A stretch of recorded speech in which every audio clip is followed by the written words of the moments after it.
Кыргыз Республикасынын Улуттук Коопсуздук мамлекеттик комитетинин ушул 2020 жылдын октябрынан баштап бүгүнкү күнгө чейин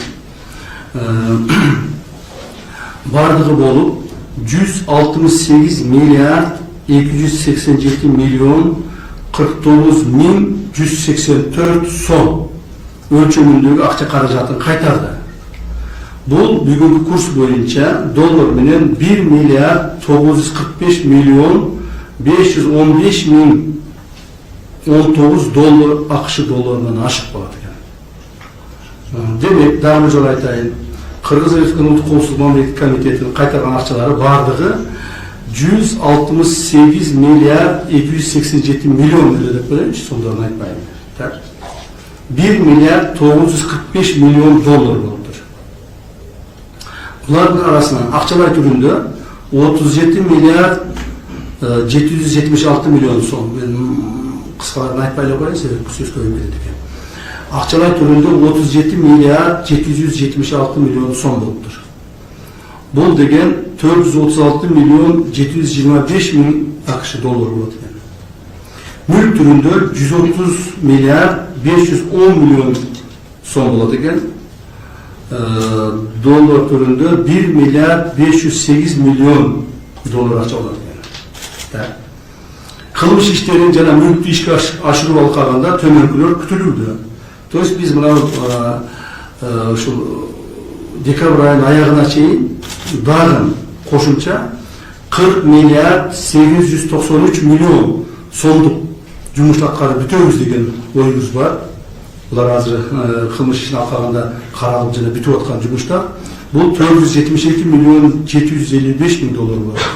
Демек, мен жыйынтыктайм. 2020 жылдын октябрь айынан азыркы декабрь айынын аягына чейин, 2024-түн декабрь айынын аягына чейин 209 миллиард сом акча жиналган. 209 миллиард. Бул 2 миллиард 400 миллион доллар акча болот экен.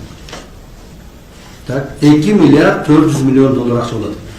Эми ушул акчалардын кайсыл акчасы каяка кеткендиги боюнча мен силерге маалымат берип коеюн.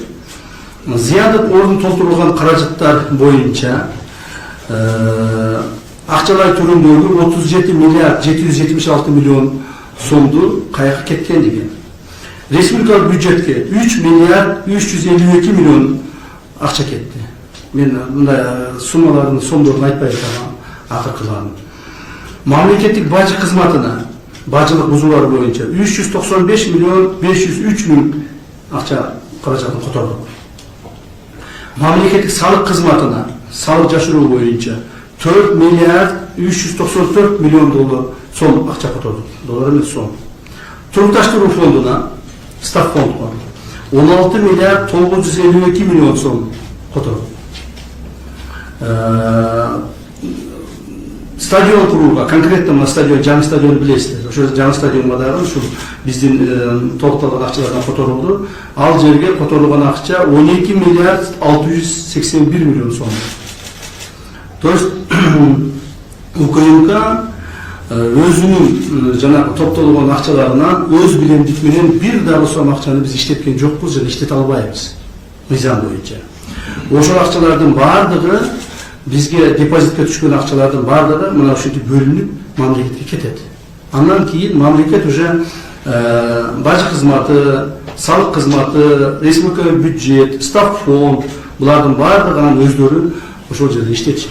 То есть аларга дальше уже биз отчет бербейбиз. Ошонго чейин акчаны жеткизип бердик, калганын алар өздөрү иштетишет.